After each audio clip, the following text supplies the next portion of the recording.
Super Wildcard weekend, Saturday night primetime, Dolphins Chiefs. The big talking point in this game is how cold it's going to be.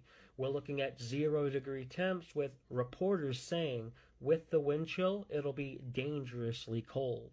So what does this mean? What's the cold mean? Well, there's only been 13 games since 1994 played in temps of 10 degrees or colder.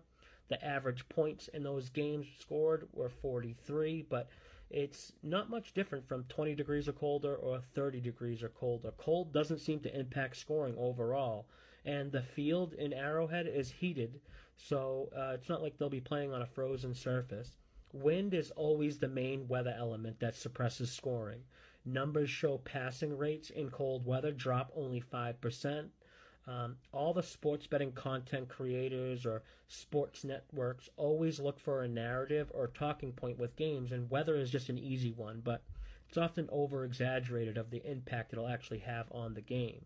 Now, it obviously can't be ignored that Miami will be out of their comfort zone in this one, being a warm weather team, but it's hard to quantify what that means to the betting line.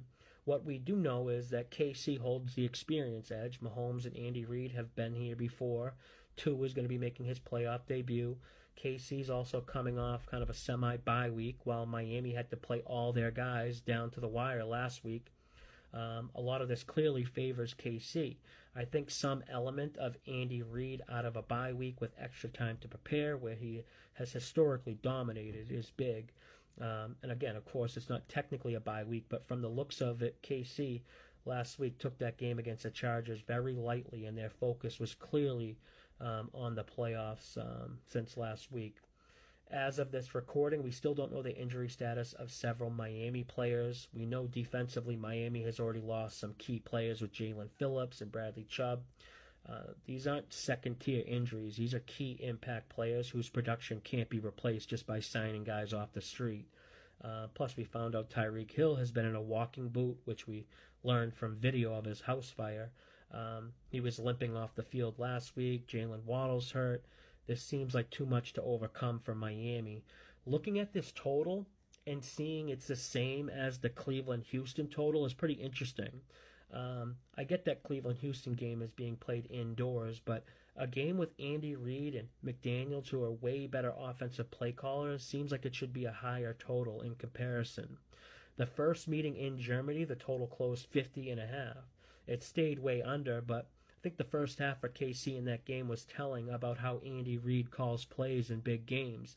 KC didn't score in the second half of that game, but they didn't have to score. Andy Reid never likes to show more of his playbook than he has to. If Mostert and Achane can go, Miami should be able to run on KC. They were able to have success running the ball last time they played, but Miami had to abandon it because of the game state. That Tyreek Hill fumble before the half for a touchdown was a game changer. KC run defense, very suspect. I have it ranked 24th. I think I have to side with KC in this one. It's tough to say now without knowing the injury status of some of Miami players. I'm recording this Wednesday night, but any plays I'll make, I'll be posting in the Betting Network Discord. Invite link is in my bio. Until next time, good luck with your bets.